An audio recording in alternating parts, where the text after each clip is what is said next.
Hello friends, आज हम यहाँ अपना वोकेबलरी का एक नया सेट ऑफ वर्ड्स सीखेंगे। कुछ नए इंग्लिश के वर्ड्स जो एग्ज़ाम्स के लिए बहुत ही इम्पोर्टेंट और अच्छे हैं। और एक्चुअली ये वर्ड्स आपको कहीं पर भी मिल जाएंगे, किसी भी डिक्शनरी या इंटरनेट पर।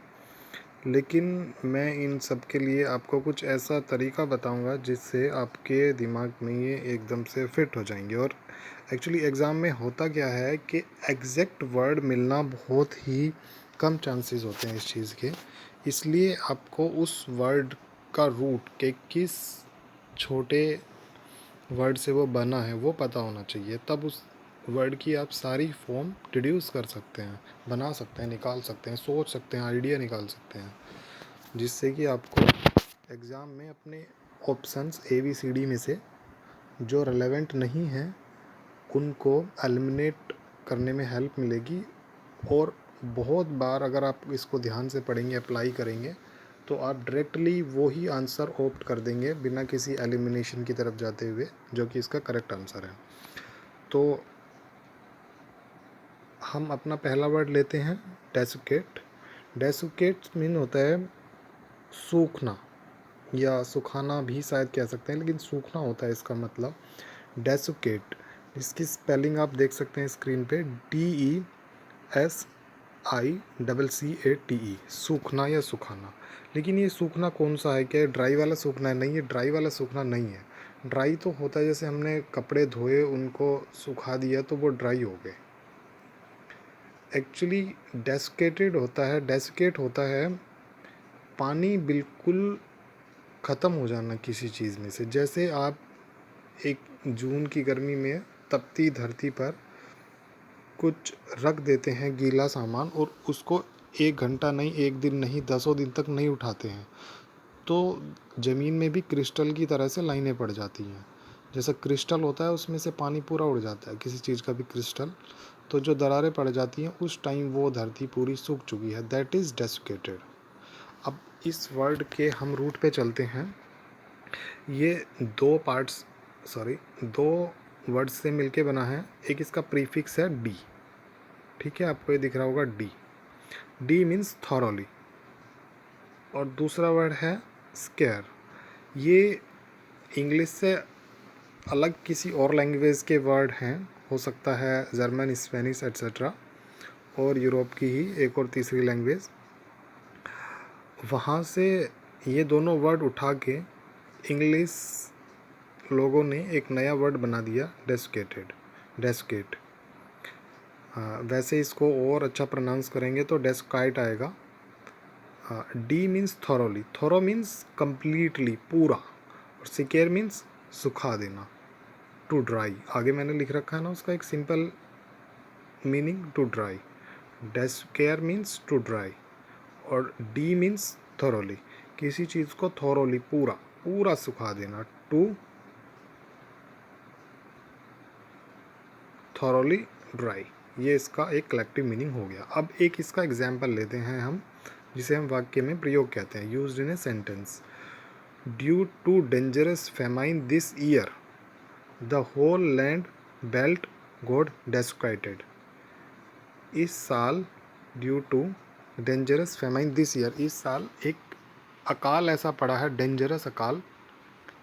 द होल लैंड बेल्ट, के जो एक पूरी बेल्ट थी ज़मीन की, गॉट डेस्केटेड, वो बिल्कुल बुरी तरह से सूख गई है, उसमें पानी का एक कतरा भी नहीं बचा है।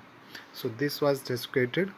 अब डेस्केटेड आप ऐसा नहीं कि सिर्फ ज़मीन के लिए ही यूज़ करेंगे, ये किसी फूड आइटम के लिए भी यूज़ हो सकता है। जैसे आपने किसी तवे पे रख के या फ्राई पैन पे रख के किसी चीज़ को नीचे से हीट किया है, गर्म किया है, तो गर्म करने से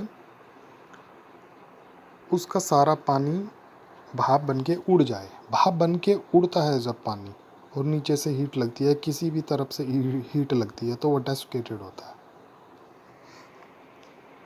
और ड्राई से डेसिकेटेड एक और मीनिंग में डिफरेंट है, क्योंकि ड्राई कभी कभी हमारे फ़ायदे के लिए भी होता है, हम अपने फ़ायदे के लिए भी किसी चीज़ को ट्राई करते हैं। लेकिन डेसिकेट होके सूखना एक निगेटिव मीनिंग में है, जिसे हम चाहते नहीं थे लेकिन हो गया। या एक कह सकते हैं कि अगर ये पॉजिटिव वे में भी, जैसे हमने किसी खाने की नमी को हमें उड़ाना है, तो ये एक बहुत हार्ड वर्ड है, डेस्केट। हम अपने नेक्स्ट वर्ड की तरफ चलते हैं, पर व्यू। पर व्यू के सामने जो मैंने ब्रैकेट में लिखा है PERVYOO, ये एक्चुअली इसका बोलने का तरीका है। लिखेंगे आप इसको PURVIEW, लेकिन बोलेंगे ये व्यू। पर व्यू का मतलब होता है कार्यक्षेत्र परिधि, एक ऐसा सर्कल जिस रेंज में आपकी चलती हो। जुरिस्डिक्शन इसको हम एक लॉ की लैंग्वेज में बोल सकते हैं। अगर आपको और इसका सिनोनियम चाहिए तो जुरिस्डिक्शन आ भी सकता है एग्ज़ाम में, कि परव्यू का सिनोनियम जुरिस्डिक्शन होता है कि नहीं होता है। अब इसका मीनिंग, एक कलेक्टिव मीनिंग क्या लिखा, रेंज और स्कोप ऑफ गवर्नेंस और अथॉरिटी, कि उतनी एक रेंज, एरिया की रेंज जहाँ पर किसी गवर्नेंस या अथॉरिटी का ऑर्डर चल सकता है। ठीक है, इसमें शायद मैंने नहीं दिया है रूट वर्ड्स इसके, लेकिन मैं बता देता हूँ। जैसे डी मीन्स थॉरोली था, डी के और भी मीनिंग होते हैं जो हमने ऊपर डी देखा था डेस्केटेड में। इसी तरह से यहाँ पे पर, PUR, पर व्यू में पर का मीनिंग भी थॉरोली ही है, मतलब पूरी तरह से। और व्यू मीन्स देखना, तो किसी चीज़ में से होकर देखना या जहाँ तक आप देख सकते हैं, वो आपकी कार्यक्षेत्र परिधि या जुरिडिक्शन, या आपके ऑर्डर का एरिया होगा। अब ये चीज़ देखते हैं यहाँ पे, इसका एग्जाम्पल वर्ड का सेंटेंस में use, my ड्यूटर wants me to cancel the study of algebra in the 7th grade, but I told her that's beyond my power और परव्यू। अगर आपको परव्यू का एक शॉर्ट फॉर्म या ट्रिक याद रखनी है तो आप पावर भी यूज़ कर सकते हैं, जैसे इस सेंटेंस के लास्ट में आप देख रहे हैं। एक्चुअली इस सेंटेंस में बोल क्या रहा है आदमी, कि उसकी लड़की ने, माई डॉटर वांट्स मी, कि मेरी बेटी मुझसे चाहती है, the study of algebra in 7th grade two cancel, कि 7th क्लास में बीज गणित, एल्जेब्रा की जो पढ़ाई है वो कैंसिल कर दी जाए सिलेबस से। फिर फादर क्या रिप्लाई करते हैं, बट आई टोल्ड हर, लेकिन मैंने उसको बताया, that is beyond my purview, कि वो मेरे कार्यक्षेत्र के बाहर है, क्योंकि ये किसी और का जुरिडिक्शन, किसी और की पावर, किसी और की कार्यक्षेत्र, किसी और की परिधि में आता है कि वो 7th क्लास का सिलेबस डिसाइड करे। ओके ओके फ्रेंड्स, अब हम नेक्स्ट वर्ड में चलते हैं। नेक्स्ट वर्ड है very similitude. Very similitude, actually words हम जो कॉमन लैंग्वेज में यूज़ करते हैं वो एग्ज़ाम में नहीं आते हैं। जैसे verisimilitude is similar with reality और रियल थिंग्स, जो किसी चीज़ के साथ रिसेम्बलेंस रखे। रिसेम्बलेंस मीन्स उस चीज़ के जैसा दिखे।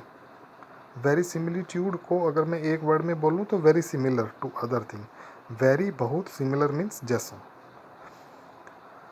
तो एग्ज़ाम में जो वर्ड आते हैं वो सिंपल नहीं आते हैं, इस तरह के टिपिकल वर्ड्स आएंगे, और ये कुछ ही वर्ड्स हैं। अगर इन वर्ड्स को आप याद कर लेंगे तो बार बार एग्ज़ाम्स में ये ही वर्ड्स रिपीट होंगे। और इनको सिखाने का मकसद भी एक अप्रोप्रिएट है, वाजिब है, क्योंकि जब आप वर्क करेंगे किसी डिपार्टमेंट में जाके, किसी मिनिस्ट्री में जाके, वहाँ आपको डिफरेंट रिपोर्ट्स पढ़नी होंगी जिनमें इन वर्ड्स का यूज़ होता है। और इन वर्ड्स का यूज़ क्यों होता है, सिंपल वर्ड्स का यूज़ क्यों नहीं हो सकता, क्योंकि एक ही सिचुएशन को डिस्क्राइब करने के लिए हमेशा एक ही वर्ड नहीं होता है, उसके सिनोनियम्स भी यूज़ करे जाते हैं जैसे कि सिचुएशन हो, उसकी इंटेंसिटी के हिसाब से। अब हम वापस वर्ड पे आ जाते हैं। वेरी सिमिलिट्यूड 3 वर्ड से मिलके बना है, जो कि हमने नीचे लिख रखे हैं। जेन्युइननेस और ऑथेंटिसिटी, ये इसका एक्चुअल मीनिंग है। आई थिंक ये इसका डिक्शनरी मीनिंग होना चाहिए। वेरी सिमिलिट्यूड, जेन्युइननेस और ऑथेंटिसिटी। ऑथेंटिसिटी और जेन्युइननेस का मतलब हो गया कि बहुत ही जो ओरिजिनल हो, जिसमें कोई बनावट ना हो। वेरी सिमिलिट्यूड, सॉरी, हाँ, वेरी सिमिलिट्यूड, इसके 3 हमारे पास रूट वर्ड्स हैं, 3 पार्ट्स हैं। तो इसमें सबसे पहला वेरी। वेरी का मतलब true.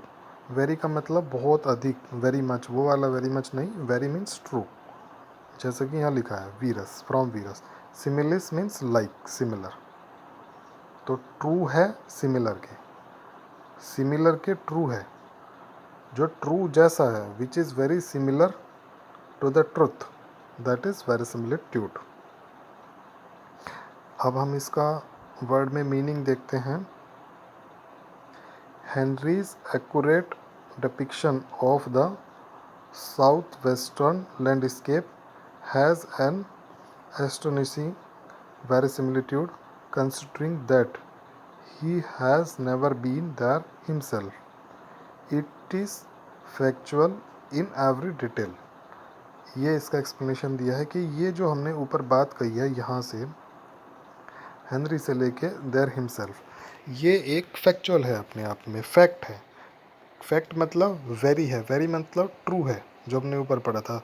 Beerus, VERUS, verus means very, very means true, true means सत्य है। जो सत्य होगा उसको हम वेरिसिमिलिट्यूड कहेंगे, जो बिल्कुल फैक्ट जैसा होगा उसको हम वेरिसिमिलिट्यूड कहेंगे। अब सत्य हेनरी ने कहा है, Henry's accurate depiction of the southwestern landscape has an astonishing verisimilitude, कि हेनरी ने साउथ वेस्ट ज़मीन के बारे में जो कहा है, has an astonishing verisimilitude, considering that he has never been there himself. यह देखते हुए कि वह वहाँ कभी नहीं गया है, फिर भी इस बात में बहुत उसका एक्यूरेट जो डिपिक्शन है वो बताता है कि ये ट्रुथ के बहुत नज़दीक है। तो जो चीज़ में बहुत सच्चाई होगी उसको हम कहेंगे वेरिसिमिलिट्यूड। एक और वर्ड, अब हम लास्ट वर्ड इस छोटे से वीडियो का लेंगे, मेंडेसियस।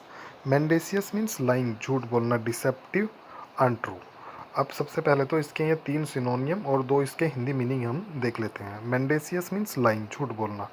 डिसेप्टिव होता है धोखा देना, डिसीवफुल। डिसीविंग मीन्स इंग्लिश में होता है धोखा देना। अनट्रू, जो सत्य ना हो। मिथ्या, झूठ, हिंदी में इसके ट्रांसलेशन है। ये 2 वर्ड से बना है, रूट वर्ड से, मेंडा, MEND, मेंड। मेंड मीन्स फॉल्ट, यही इसका मेन रूट है। और मेंडा के बाद जो CS लगाया है हमने, यहाँ पे देख सकते हैं आप, CIOUS, ये तो सिर्फ एक हमारा इसको सफिक्स हमने जोड़ा है इसको वर्ड बनाने के लिए। मेंडा फॉल्ट जो है यही यहाँ पे मेन चीज़ है। अगर कोई चीज़ मेंडेसियस होगी यानी कि वो फॉल्टी होगी, mend means fault, mendacious means faulty. Example इसका, चिल्ड्रन आर यूजुअली मेंडेसियस, झूठ बोल देते हैं, आपको बहका के कुछ ले लेते हैं, मेंडेसियस है। The mendacious false report spread through the school, ये एक सेकंड सेंटेंस है, इसको पहले वाले के साथ कंफ्यूज नहीं होता है। द मेंडेसियस फॉल्स रिपोर्ट, कि कोई फॉल्स रिपोर्ट आई और वो पूरे स्कूल में फैल गई है। अब एक्चुअली इस तरह से पढ़ाने का आपको क्या मतलब है, मेंड मीन्स फॉल्ट, आपको ये रूट वर्ड्स की अपनी एक अलग डायरी बना के रखनी है, नोट्स बना के रखना है, यही सबसे काम की चीज़ है। मेंड वर्ड से ऐसा नहीं है कि मेंडेसियस ही बनेगा, उससे हो सकते हैं 10 वर्ड और बने, लेकिन उसमें रूट वर्ड मेंड होगा और उसका मीनिंग फॉल्ट होगा, डिसेप्टिव होगा, अनट्रू होगा, झूठा होगा, झूठ जो सच ना हो। उसी के हिसाब से आप अपना ABCD में से गलत ऑप्शन एलिमिनेट कर सकते हैं। सपोज़ करिए आपको क्वेश्चन में दिया गया है कि फॉल्स और अनट्रू